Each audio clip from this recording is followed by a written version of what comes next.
जय हिंद। हम class 10th का साइंस पढ़ रहे हैं जिसमें हम पढ़ रहे हैं जैव प्रक्रम चैप्टर लाइफ प्रोसेसेस।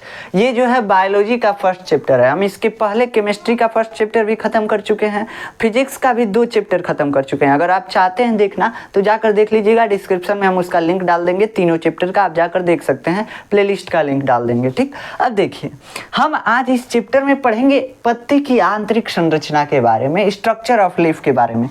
इसके पिछले लेक्चर में हम इस चैप्टर में पढ़े थे प्रकाश संश्लेषण के बारे में, फोटोसिंथेसिस के बारे में, कि आखिर फोटोसिंथेसिस होता क्या है। ठीक, तो देखो हम इस चैप्टर में पढ़े थे कि पोषण जो होता है ना 2 प्रकार का होता है। पोषण होता क्या है ये भी हम समझाए थे। पोषण मतलब भोजन को ग्रहण करना, भोजन को अपने शरीर के अंदर ढकेल दो और उसका जो उपयोग है कर लो। यही जो बीच में जितना प्रोसेस हो रहा है, पचने का हो रहा है, अब्जॉर्प्शन का हो रहा है, सब जितना प्रोसेस है सब पोषण है। ठीक, तो भोजन को ले लेना, अंतर्ग्रहण कर लेना, उसका उपयोग कर लेना, इन सब के बीच में या इतना जो प्रक्रिया है ना, यही पोषण कहलाता है, यही न्यूट्रिशन कहलाता है। अब हम देखे थे कि हर जीव जो होता है अलग अलग प्रकार से अपना भोजन ग्रहण करता है। ठीक, जैसे शेर है मांस मछली वगैरह खाता है, पौधा जो है हम देखते हैं कुछ खाता ही नहीं है, खाता क्या ही हमको पता ही नहीं चलता है। हम जो है गेहूँ धान चावल वगैरह खाते हैं, मुर्गा मुर्गी सब खाते हैं, अंडा वगैरह सब खाते हैं।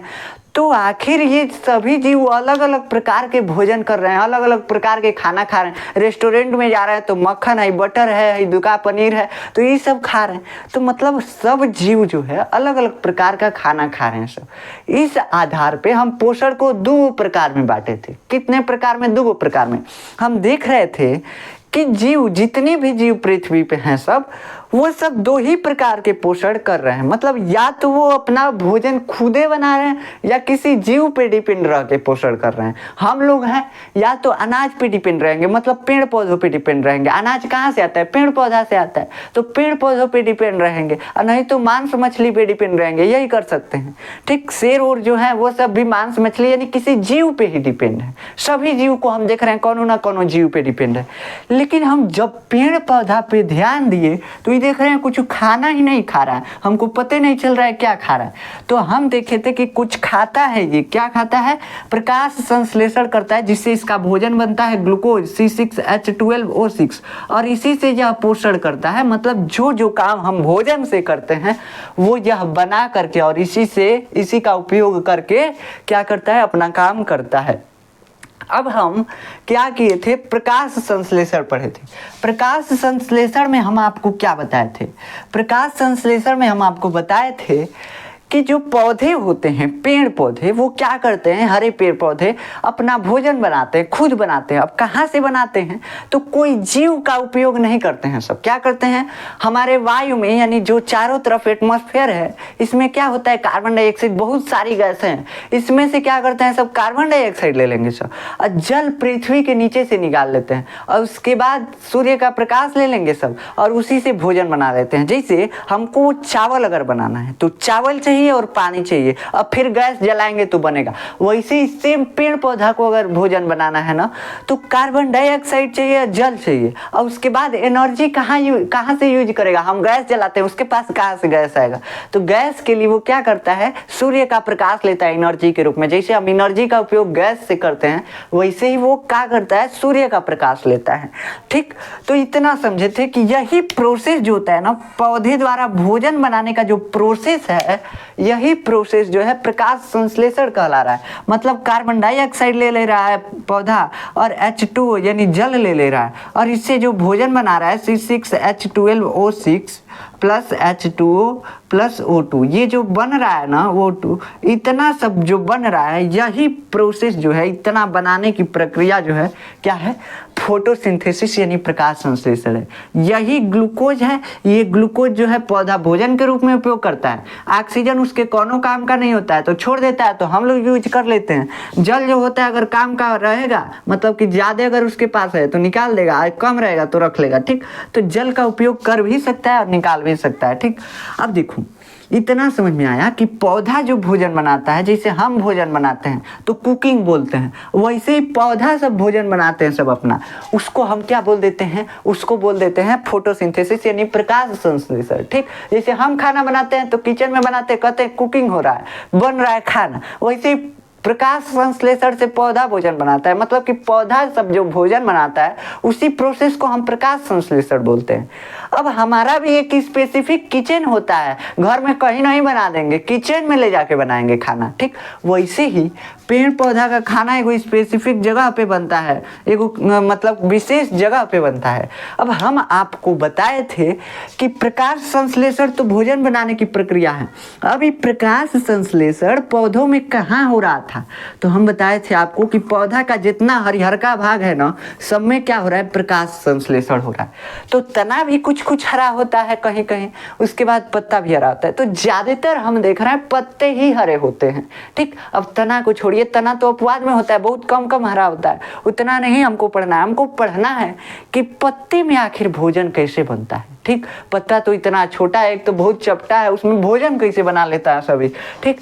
तो देखो अब ये समझेंगे कि आखिर पत्ता का स्ट्रक्चर क्या होता है, तब तो हमको समझ में आएगा कि भोजन पत्ता में कैसे बनता है, कहाँ बनता है। अब पत्ते में भी एक स्पेसिफिक जगह पे बनता है, विशेष जगह पे बनता है, ठीक। तो देखो पत्ता जो होता है, पत्ता, इसका संरचना हमको पढ़ना पड़ेगा, और इसका संरचना जब पढ़ेंगे तो हमको पता चलेगा पतैया में एगो जगह ही है जहाँ पे क्या बन रहा है, प्रकाश संश्लेषण हो रहा है और पौधा का भोजन बन रहा है, ग्लूकोज, समझ रहे हैं। तो देखिए पत्ते का पहले हमको संरचना पढ़ना पड़ेगा। किसी घर में किचन ढूंढना है तो पहले उसका पूरा स्ट्रक्चर देखेंगे तभी ना किचन मिलेगा। ऐसे ही पत्ता है तो इसमें क्या ढूंढना है, हमको किचन ढूंढना है, इसका मतलब कि कहाँ प्रकाश संश्लेषण हो रहा है यही पता करना है, और कैसे हो रहा है, तभी ना हमको पता चलेगा कैसे प्रकाश संश्लेषण हो रहा है, जगह ढूंढेंगे तभी तो देखो हम पढ़ेंगे पहले पत्ते के संरचना के बारे में, कि पत्ता जो होता है, पेड़ पौधों का पत्ता जो होता है कैसे बना होता है, किस तरह से बना होता है, स्ट्रक्चर उसका पढ़ेंगे।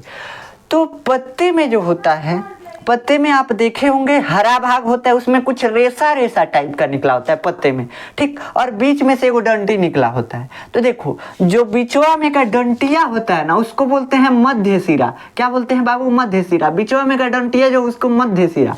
और जो उससे डंटिया से एक छोटा छोटा रेसे टाइप का निकला होता है उसको बोलते हैं सिरा, ठीक। तो बीचे में का मध्य सिरा, साइड साइड का जो निकला हुआ है इसे से उसको बोल देते हैं सिरा, खत्म बात। अब देखो पत्ते में जो हरा वाला भाग होता है, हरे वाले भाग को हम बोलते हैं पड़पटल। क्या बोलते हैं बाबू, पड़पटल। जो मतलब प्लेन होता है सरफेस, देखो पड़ मतलब होता है पतई, अब पटल मतलब होता है प्लेन सरफेस, मतलब पतई का प्लेन सरफेस है, सिरा उरा नहीं होना चाहिए, समझ रहे हैं। तो अब देखो पड़पटल भी समझ में आ गया। तो पत्ते का इतना स्ट्रक्चर तो हमको ऐसे ही दिखता है। अब हमको इसके अंदर देखना है। काहे अंदर देखना है, कहाँ से कि क्लोरोफिल का ही हमको दिखता ही नहीं है, प्रकाश संश्लेषण होता ही हमको दिखता ही नहीं। आखिर पता कैसे चला कि प्रकाश संश्लेषण होता है, हम भी अंदर जाके इसमें देखेंगे। देखिए पत्ते को जब हम देखते हैं, कैसे देखते हैं, मान लीजिए वो पत्ते नोच के ला दिए कहीं से, कौन पेड़ पौधा से हम ला दिए, मान लीजिए आम का पत्ता है, तो उसको जब काटेंगे तो कितना पतला होगा बाबू, बहुत पतला होता है, बहुत पतला, कागज जितना पतला होता है पत्ते, ठीक। अब उतने ही पतले में इतना सारा स्ट्रक्चर पाया जाता है। अब इन सब स्ट्रक्चर के बारे में हमको पढ़ना है, मतलब जानना है कि कैसे कैसे स्ट्रक्चर होता है। बहुत आसान है, बस समझिए अभी पता चल जाएगा। देखिए इतना ही, मतलब कागज जितना मोटाई वाले पत्ते में इतना सारा स्ट्रक्चर होता है। देखिए जो पत्ते होते हैं उनके दोनों तरफ झिल्ली होता है, मेम्ब्रेन होता है, उसको बोलते हैं क्रिटिकल मेम्ब्रेन, यानी ऊपर भी एक मेम्ब्रेन होता है, नीचे भी एक में। अभी मेम्ब्रेन का अर्थ का है, देखो कभी कभी आप प्याज छीलते होगे तो उसके ऊपर एक सेल होता है, सेल को जब आप क्या करेंगे, सेल जो होता है प्याज का एक सेल, उस पे से जब आप एक झिल्ली नोचेंगे तो पतला सा झिल्ली निकलता है।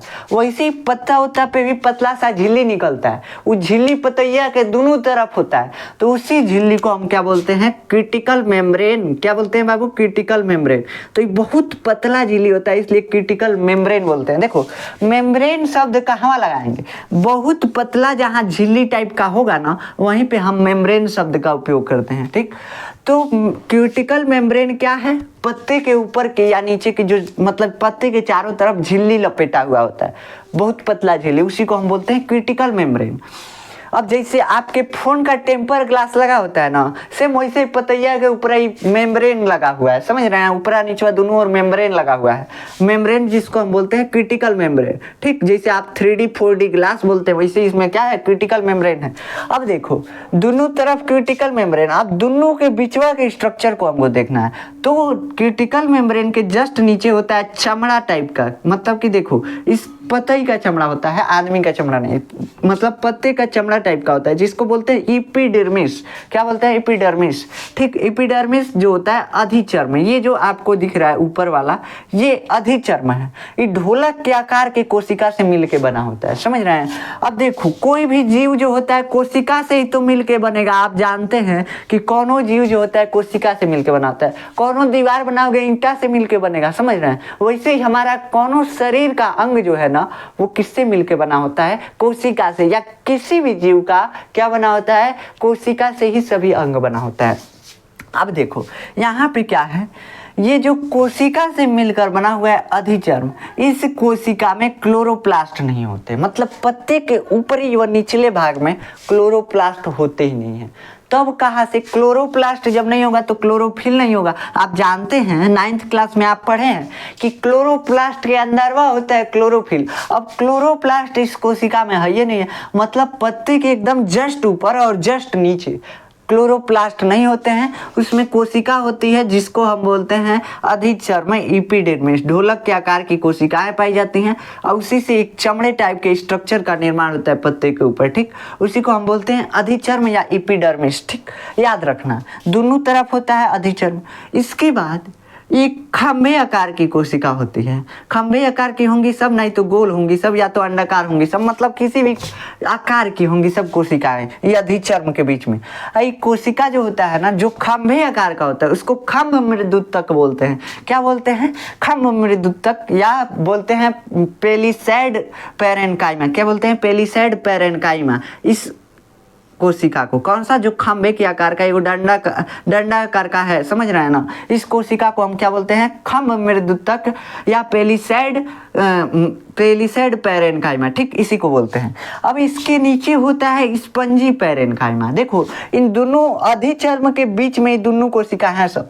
इन दोनों कोशिका में क्या होता है, क्लोरोप्लास्ट होता है। इन दोनों कोशिका में बहुत ज्यादा मात्रा में क्लोरोप्लास्ट होते हैं। जहाँ क्लोरोप्लास्ट हुआ क्लोरोफिल, क्लोरोप्लास्ट के अंदर वह होता है क्लोरोफिल। क्लोरोफिल की वजह से क्या होता है, पत्ते का रंग हरा होता है। और यहीं पे जहाँ पे क्लोरोफिल होगा वहीं तो प्रकाश संश्लेषण होगा।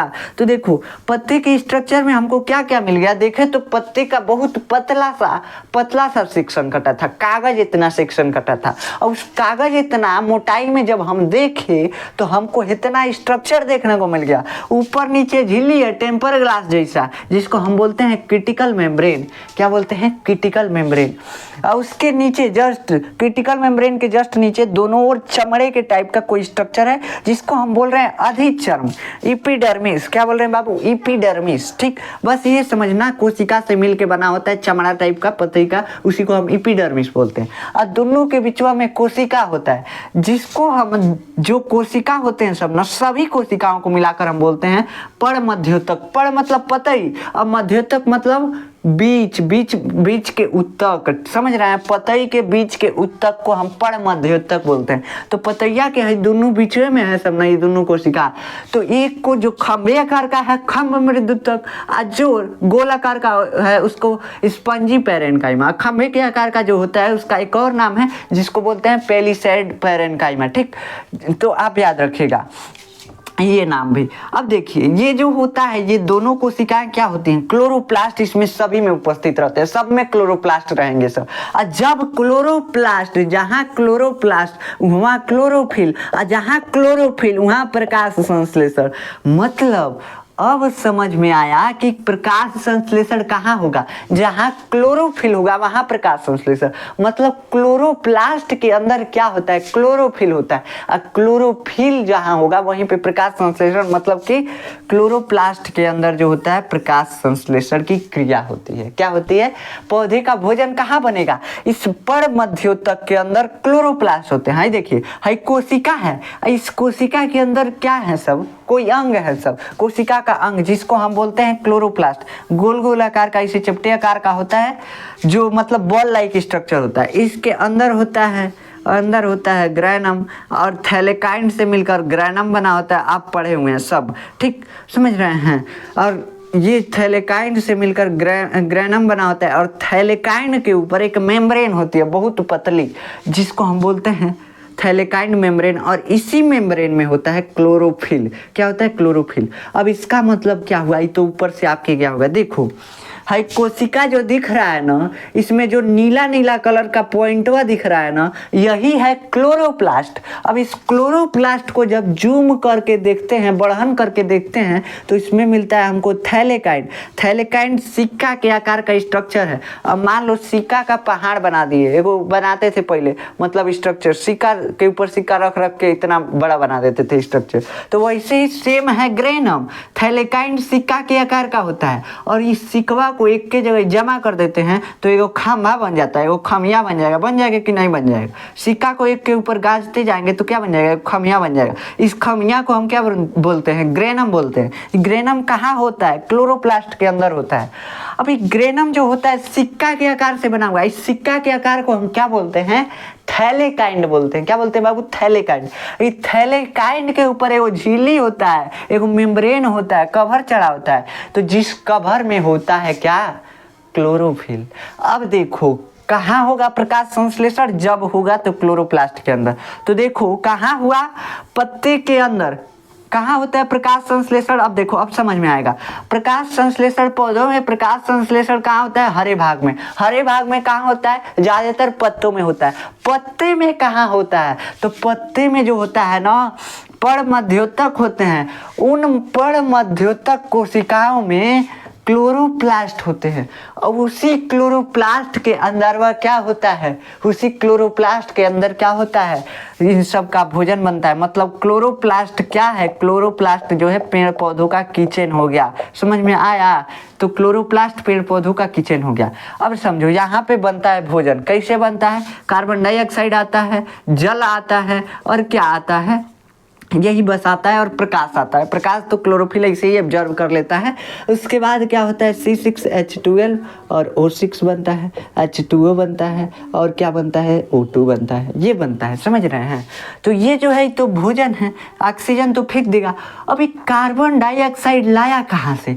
जल तो समझ में आ रहा है कि खींचा, नीचे से खड़े होकर खींच लिया जड़ से, और उसके बाद सिरा से पतई में पहुंचा दिया, पतई में डिस्ट्रीब्यूट कर दिया, बांट दिया, खत्म बात है, जल पहुंच गया। कार्बन डाइऑक्साइड कहाँ से पहुंचा?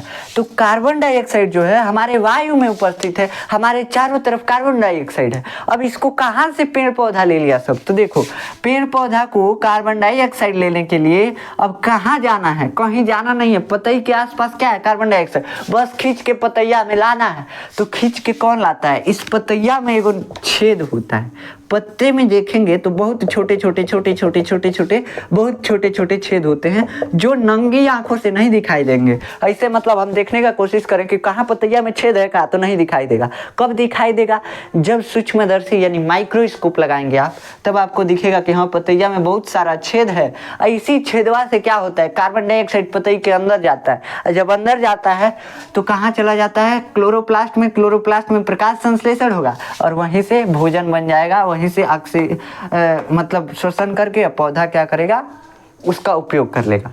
तो इतना समझ में आया आपको कैसे होता है? देखो, अब पत्ते के जो होता है निचले सतह पर, मतलब पतैया के जितने पौधे होते हैं सबके पत्ते के नीचे सतह पे ज्यादा छिद्र पाए जाते हैं, ऊपर वाले पे कम पाए जाते हैं। अब ये काहे ऐसा होता है? छेद कम काहे ऊपर वाले पे पाए जाते हैं?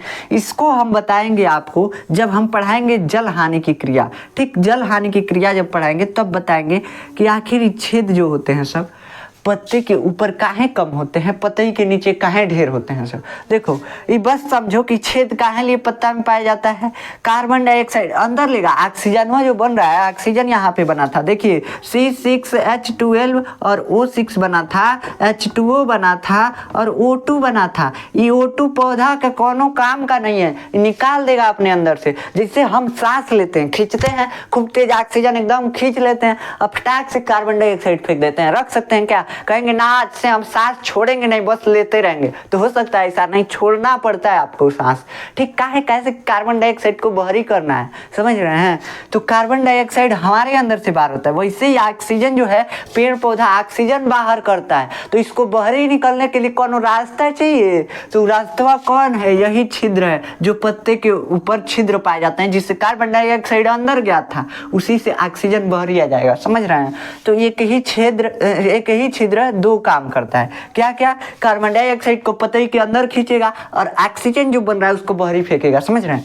अब देखिए इसका स्ट्रक्चर कैसे होता है। हरदम अगर खुला रहेगा रंध्र तो बहुत बेकार होता है, हरदम पत्तों में रंध्र मतलब छिद्र खुला रहना बहुत बेकार होता है। कैसे बेकार होता है, अब मान लीजिए कि जल ज्यादा बन गया, जल खींच रहा है, पेड़ पौधा सब जल खींच रहा है और प्रकाश पड़ा सूर्य का, तो सब भाप बन के उड़ जाएगा। इसीलिए जल हानि को रोकने के लिए ये सब किया जाता है। अब जल हानि पढ़ाएंगे तो वहां से डिटेल में पढ़ाएंगे कि कैसे काहे लिए छिद्र जो होता है नीचे होता है और काहे लिए छिद्र का बंद होना जरूरी है। ठीक, तो देखो पत्ती की आंतरिक संरचना हम यहाँ पे लिखे हैं, पत्ती एक चपटी संरचना है, चापुट पतई होता है, कहीं गोल पतई एकदम सेव जैसा पतई देखे हो क्या, नहीं ना, चापुट होता है पतई। तो चपटी संरचना है जिसके दोनों तरफ ढोलक के आकार की कोशिकाओं का बना अधिचर्म होता है। इसको बोल रहा है, इस क्रिटिकल मेम्ब्रेन को नहीं बोल रहा है, इसको बोल रहा है ढोलक के आकार की कोशिकाओं का बना अधिचर्म होता है, एपिडर्मिस होता है।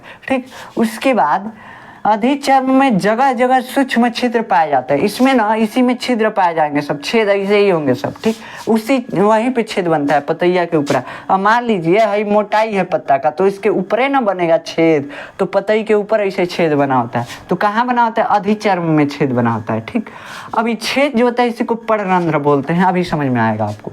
अधिचर्म में जगह जगह सूक्ष्म छिद्र पाए जाते हैं जिन्हें पर्णरंध्र यानी स्टोमाटा कहते हैं। क्या कहते हैं, स्टोमाटा कहते हैं। देखो है ये क्या है, यही देख रहे हैं आप, ये क्या है, अधिचर्म है। अधिचर्म के नीचे से देख रहे हैं छेद है, छेद है कि नहीं है, यही छेदवा क्या कहलाता है, यही कहलाता है पर्णरंध्र यानी स्टोमाटा, इंग्लिश में स्टोमाटा कहते हैं। अधिचर्म की कोशिकाओं में क्लोरोप्लास्ट नहीं होते हैं, मतलब कि इसमें ये एपिडर्मिस जो हम आपको बताएं इसमें क्लोरोप्लास्ट नहीं होते हैं। आप बोलेंगे कहाँ है, नीला नीला बिंदु बना है, नीला नीला बिंदु है जो कोशिका का केंद्रक है, समझ में आ रहा है। तो देखिए अधिचर्म में क्या होता है, क्लोरोप्लास्ट नहीं होते हैं। अधिचर्म में बीच में पर्णमध्योतक कोशिकाओं में क्लोरोप्लास्ट उपस्थित होते हैं। अधिचर्म के बीच में, सॉरी देखिए अधिचर्म के बीच में मतलब अधिचर्म दोनों तरफ अधिचर्म यानी कि क्या है, एपिडर्मिस है, और दोनों के बिचवा में क्या है, पर्णमध्योतक है। क्या है बबुआ, पर्णमध्योतक कोशिका है सब, और इन्हीं कोशिका सब में क्या है, क्लोरोप्लास्ट है। तो इसी में क्लोरोप्लास्ट उपस्थित होते हैं। बस इतना ही आपको पत्ती के संरचना के बारे में लिखना होगा, बस इतना ही। ठीक, आशा है कि आपको पत्ती की संरचना बहुत अच्छे से समझ में आई होगी। अब हम चलते हैं रंध्र के बारे में समझते हैं। रंध्र के बारे में मतलब कि रंध्र कैसे खुलता है बंद होता है। देखिए यहाँ पे है वायु कोश, क्या है बाबू, वायु कोश। अभी समझेंगे कि रंध्र कैसे खुलता है बंद होता है, पहले समझ लें। देखिए अब मान लो पतई हवा खींच रहा है, कार्बन डाइऑक्साइड क्या है, वो हवा है, हवा खींच रहा है, खींच के रखेगा कहाँ, जगह ही चाहिए, तो जगह ही बना रहता है पतैया के अंदर। उतने पतले जगह में, कागज जितना पतला जगह होता है पत्ते का मोटाई, और उसी मोटैया में इतना सब स्ट्रक्चर खाली हो जगह ही होता है। और उस खलिक्का जगह में क्या आता है, कार्बन डाइऑक्साइड आता है। कार्बन डाइऑक्साइड जब क्या करता है, भोजन बन जाता है, तो ऑक्सीजन आता है, ऑक्सीजन यहाँ पे आता है और बाहर निकल जाता है। ठीक, तो सब इकट्ठा कहाँ होगा, है जो वायु कोश आपको दिख रहा है, वायु कोश मतलब खलिया जगह ही है, बस हवा भरा हुआ है यहाँ पे। तो यही वायु कोश जो आपको दिख रहा है, यहीं पे क्या आता है, कार्बन डाइऑक्साइड आता है और ऑक्सीजन बाहर जाता है यहीं से। ठीक, यहीं से एक्सचेंज होता है गैस का आदान प्रदान। अब मान लो कार्बन डाइऑक्साइड गया तो कहीं रखेगा तभी ना, तुरंते लेके तुरंते बनाएगा नहीं ना, तुरंते बनाएगा तो दिक्कत हो जाएगा, पहले लेके कुछ रखेगा कि कमी ना हो। ठीक, वैसे ही कमी ना होने के लिए यहाँ पे कुछ रखेगा और उसके बाद एक्सचेंज होते रहेगा, कार्बन डाइऑक्साइड जाएगा ऑक्सीजन इधर आएगा, कार्बन डाइऑक्साइड जाएगा ऑक्सीजन आएगा बाहर आएगा। ठीक, ऐसे होता रहता है।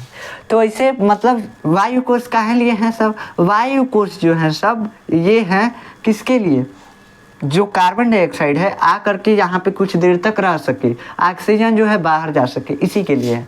अब देखो हाई सिरा जो होता है, सिरा में बस जाइलम नहीं होता है, बस जल को ले जाने वाला पाइप नहीं होता है, और ही कुछ होता है। क्या क्या होता है इसमें? फ्लोएम भी होता है। क्या होता है? फ्लोएम। इसीलिए इसको संवहन बंडल बोलते हैं। मतलब संवहन बंडल का मतलब कुछ को अपने अंदर से फ्लो कराएगा, संवहन कराएगा, समझ रहे हैं? तो देखिए जाइलम तो पानी लेके चल गया पतई में, फ्लोएम क्या करेगा? जो खाना बना हुआ है ना, बस पतइये में खाना का जरूरत है क्या? बस पतई तो खाना खाएगा नहीं, उसका तना खाएगा, उसका मतलब पेड़ पौधों का पूरा हिस्सा खाना खाएगा। तो अब सबको ले जाने का यानी वेटर का काम कौन करेगा? हाई फ्लोएम जो दिख रहा है ना, ये भी एगो पाइप है, ये क्या करता है? वेटर का काम करता है। जैसे खाना बन जाएगा तुरंत लेगा और ले जाके पौधों के सब भागों में पहुंचा देगा। ठीक, तो यही होता है फ्लोएम का काम। तो आशा है कि आपको फ्लोएम का काम भी समझ में आया होगा। तो ये देखिए, ये है पत्ती की संरचना। इसमें आपको क्लोरोप्लास्ट कहाँ होता है ये भी समझ में आ गया। उसके बाद ये भी समझ में आ गया आपको कि छिद्र बने होते हैं। कहाँ छिद्र बने होते हैं? एपिडर्मिस में बने होते हैं, एपिडर्मिस में। ठीक, और एपिडर्मिस में जो छिद्र बने होते हैं वो दो द्वार कोशिकाओं से मिलकर बने होते हैं। वो द्वार कोशिकाएं सेम के बीज के आकार की होती हैं। अभी हम आपको बता रहे हैं कैसे सेम के बीज के आकार की कोशिकाएं होती हैं। ठीक, चलिए पहले हम मतलब इस स्ट्रक्चर के क्या होते हैं, इस स्ट्रक्चर की कोशिकाओं से बना होता है छिद्र। छिद्र जो होता है, छिद्र की कोशिकाएं अलग होती हैं।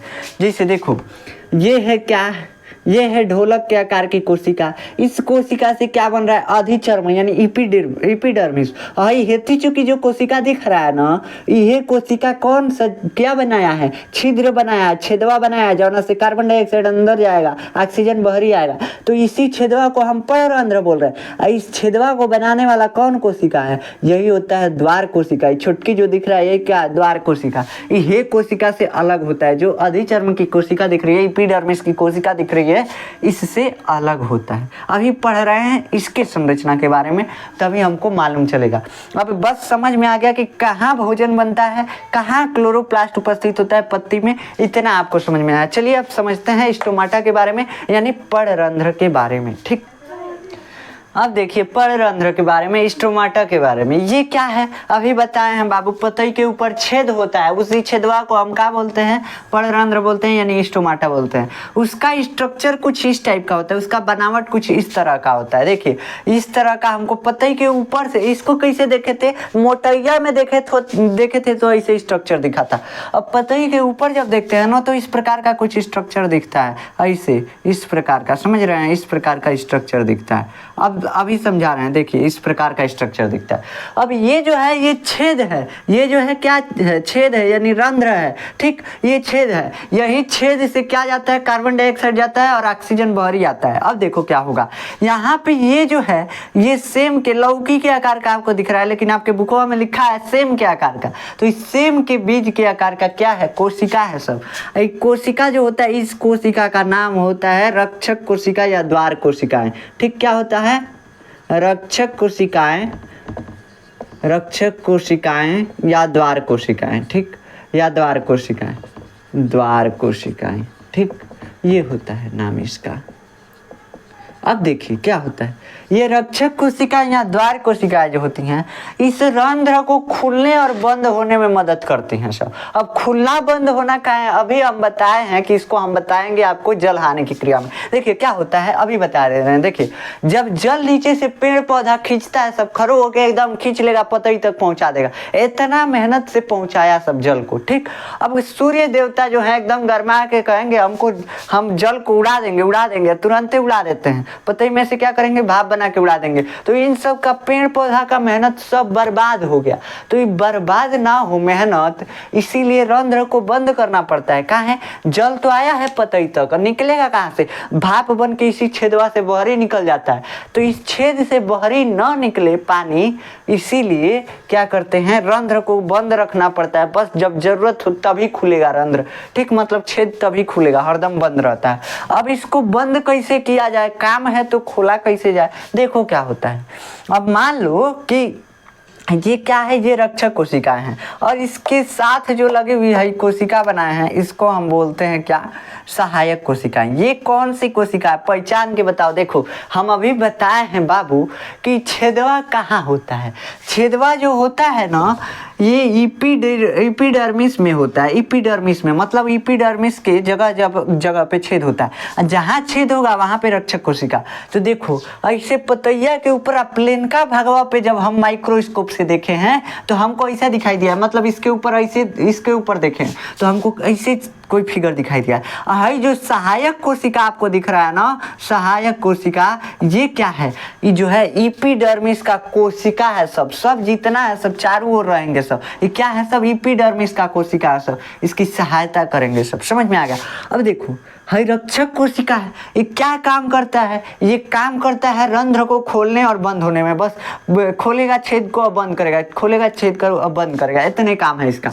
अब ये क्या करता है, इसका पहले स्ट्रक्चर समझ लेते हैं। इसमें क्लोरोप्लास्ट होते हैं, इन कोशिकाओं में, रक्षक कोशिकाओं में क्लोरोप्लास्ट होते हैं। जो ये सेम के बीज के आकार का कोशिका रक्षक कोशिका दिख रहा है, इसमें क्लोरोप्लास्ट होते हैं। कहाँ रहते हैं सब, इसके परिधि पे, बाहरी परिधि के ओर रहते हैं सब। परिधि मतलब समझते हैं ना, यहाँ पे रहते हैं सब। ये जो नीला कलर का आपको दिख रहा है क्लोरोप्लास्ट ही है, ठीक। अब देखिए ये क्या होता है कि इसकी भित्ति यानी इसका दीवार है, जो इसका एक इधर का लेयर जो है मोटा होता है और इधरिया का लेयर पतला होता है। मतलब वही अंदर का छेद के तरफ का लेयर। ध्यान से देखो बाबू, ध्यान से हम देखिए, अभी हम बताएंगे आपको क्या होता है। देखिए यहाँ पे क्या है, यहाँ पे छेद के ओर का लेयर जो होता है बहुते मोट होता है, लेकिन अंदरवा का लेयर जो है ना, बाहर का छेद के ओर का लेयर क्या होता है, मोटा होता है और बाहर का लेयर क्या होता है, पतला होता है। अब बाहर का पतला अंदर का मोटा से मतलब क्या है, खुलने और बंद होने में मदद करेगा यही स्ट्रक्चर।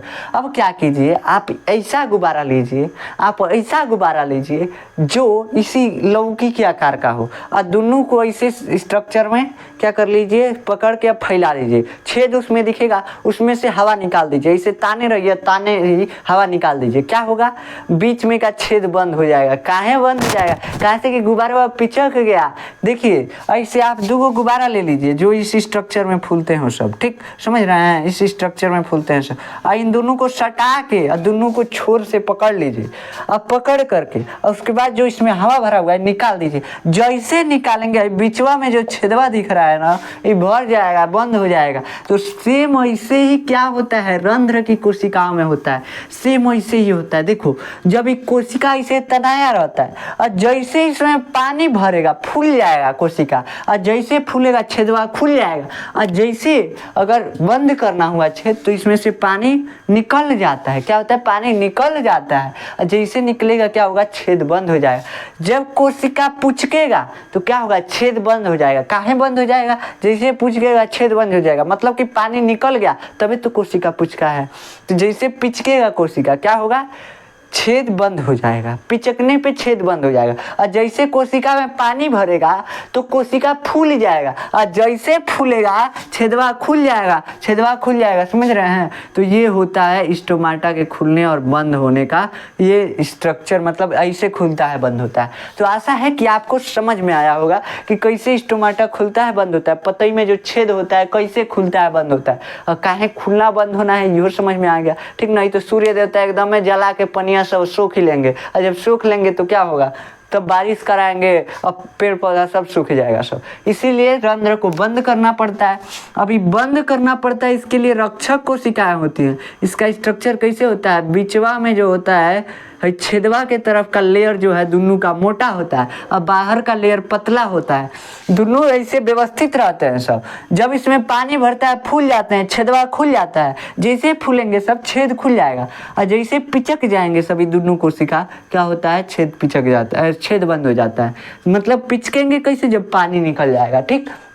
अब ऐसे छेद जो होते हैं पेड़ पौधों की पत्तियों पे, एक पत्तियों पे लाखों करोड़ों की संख्या में होते हैं।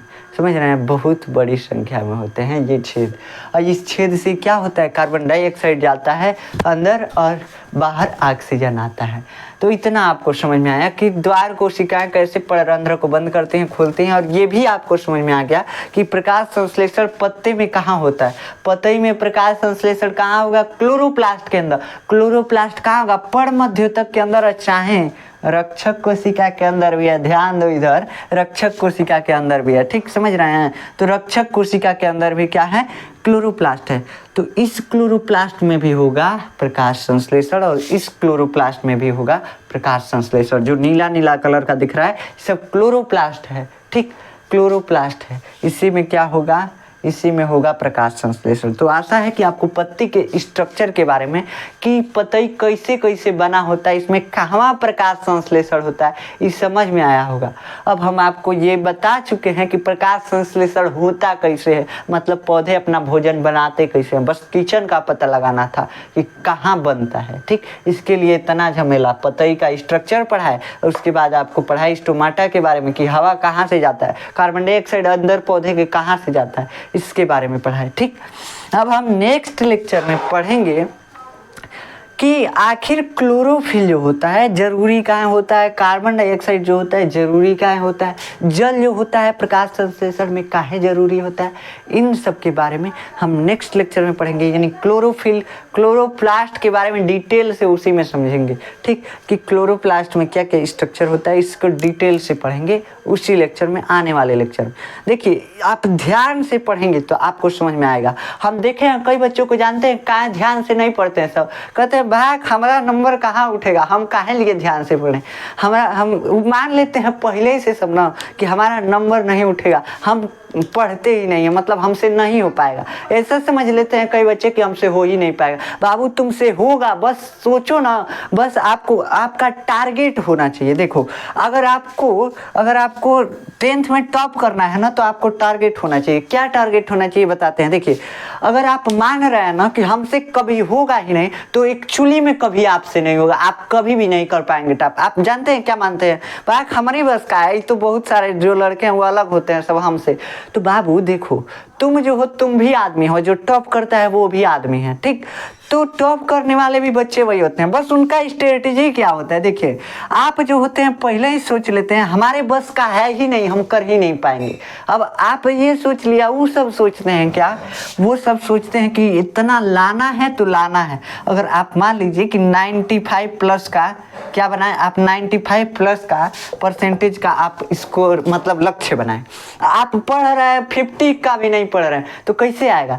तो जो टॉपर बच्चे होते हैं ना, वो क्या करते हैं, वो सब बस टारगेट नहीं रखते हैं, पढ़ते भी हैं सब। देखिए, अगर आपको लगता है कि आपका कभी 95 प्लस नहीं आएगा ना, तो आप हमारे कहने पे एक बार ट्राई कीजिए। अगर आप फेल होते हैं तो फेले ना होंगे, और ये कुछ तो नहीं होगा, फेल होंगे या मतलब कि कम नंबर आता है, कम आएगा। एक बार कोशिश कीजिए, कोशिश करेंगे। अब बताइए, अगर कोशिश नहीं करेंगे तो नहीं आएगा, तो उसका कोनो मतलब नहीं बनता है। कोशिश करेंगे, नहीं आएगा, तब ना भगवान को दोष देंगे कि हम किए हैं तब काहे नहीं आया है, तब ना आप दोष दे सकते हैं। अब मानिए कि आपको पता है कि हमारा 90% आना था, हम 90% लायक पेपर में लिखे थे, आपको मिल गया 30%, तो आप कॉपी चेक नहीं कराएंगे, दोबारा चेक कराएंगे ना? वैसे ही क्या करना है आपको, टारगेट जो रखे हैं वो पढ़िए। अगर आप पढ़ेंगे, अगर आप टारगेट के हिसाब से पढ़ेंगे, आप पढ़ेंगे कि हाँ हमको 95 प्लस लाना ही लाना है, तो जरूर आएगा। बस आप टारगेट रख के पढ़िए। अगर नहीं भी आता है तो बहुत कम होगा, तो है 5 हट जाएगा, 90 आ जाएगा। ये ना होगा, कम से कम 50 से तो बचेंगे। ठीक, तो इतना याद रखना, अगर आप टारगेट रख के पढ़ेंगे तो 5 भी नहीं हटेगा, हम आपको गारंटी देते हैं। ठीक, तो 95 प्लस आपको लाना है, तो आप 95 प्लस बस टारगेट नहीं रखिए। ठीक, आपको टारगेट बस नहीं रखना है, उसके हिसाब से पढ़ना है। तो ऐसा है कि आप समझे होंगे ये स्ट्रक्चर वगैरह। देखिए, कई बच्चे इसीलिए नहीं ध्यान देते हैं ना कि हमारा आएगा ही नहीं, हम ध्यान दे के क्या करें, हमको आएगा ही नहीं, यही समझ के नहीं ध्यान देते हैं कि हमको समझ में नहीं आएगा, काहे लिए हम इस पे ध्यान दे, झूठ मूठ का, बस वीडियो चालू करके और देख लेने लगते हैं। ठीक, तो ये नहीं करना है आपको ध्यान देना है। जब ध्यान देंगे तभी आपको समझ में आएगा, और समझ में आएगा तो आप तभी पेपर में लिख पाएंगे, तभी आपका 95 प्लस स्कोर हो पाएगा। ठीक, तभी संभव है। तो मिलते हैं नेक्स्ट लेक्चर में, तब तक के लिए जय हिंद।